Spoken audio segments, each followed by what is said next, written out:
sasakay ng bangko. Pag nagsara ang bangko, kapes, magkakaroon meron tayo ng pagi, hindi na may pagi, kasi ano pa, wala na tubig.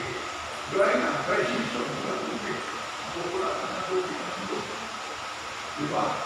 So, kailangan natin ang economic equipment na kami nagawin, mabubuhay kayo at malaki ang contribution ninyo to the form of taxes sa ating gobyerno.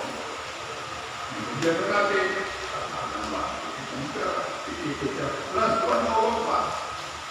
Ngayon, panawag.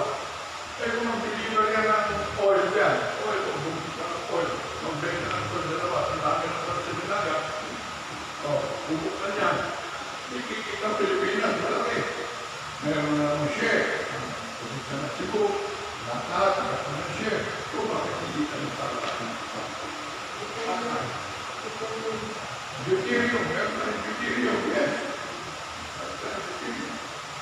So, that is the projection of this rival people who is now some of them are suffering from poverty. Suffering from nakahihirap ako ng rival, kabukit, meron pa rin sa pera. Hindi naman lahat mo kanina mo, hindi pa rin rival. Pero, aabati ka, marami ka rin. Uuswag. Pag umuswag na, then, hindi yung lugar, hindi yung i-develop na rin. Yung manuwan, sigurado yan, tatakbo na yan.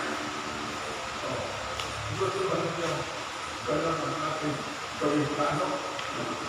Kung gano'n, gusto niya yung okay plano na yan, lumaman kayo, kumita kayo ng pera, then, I will say yes to Mount Jackie na dito na lang magpapasay.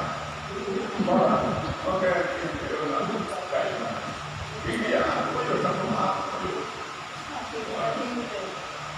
kung gusto mo ninyo, ayaw naman ninyo, then let me know within 30 days because 30 days we will plan to start the 101 in 30 days.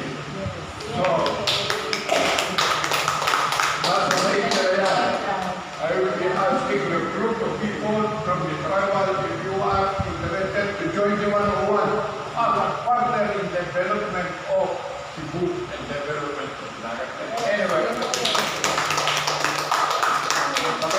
sabihin na lang ninyo yung mga tao ko sa bukid ninyo na yan ang plano. Ayaw ninyo, hindi ko namin kayo pipilitin, pero we have to start the 101 this year. This year, mag-umpisa po tayo dyan. Kaya, nalangin lang po yun. Pag-alap po ito, at lahat po tayo ang magiging matigaya na masaya tayo. Marami tayo makukuha. Sabihin natin, bonus. Maraming makukuha natin bonus dyan sa panowa. Bibigyan tayo na. Kaya, yung mga plano nila na sabihan, presyo ng bigan, bababa yan. Sabi ni President Marcos, Bete, aabutin yan. Aabutin yung Bete. Bakit? Kaya mo ng mga tao. Kaya bumili, lalo lang baba. Economic equipment. Maawa tayo ng pagkakita ng isda. Parang isda sa Binaga. Lagyan mo ng bakto tayo ng sardin. Parang sardin yan. Bumuha tayo ng mga tuna. Maraming mga tuna dyan. Magagawa natin yan. Why? We are in the form of cooperative. May cooperative pero tinutulungan kayo ng panawan kasi panawan will be established to help the people not to make money. Mayaman lang ang panawan. Hindi yan papayaman. Hindi ang yaman yan. Portion. Meron portion. Kaya yan. Ang tao, donation, mabibigay yan. Yung donation, pupunta yan sa atin. For economic activity,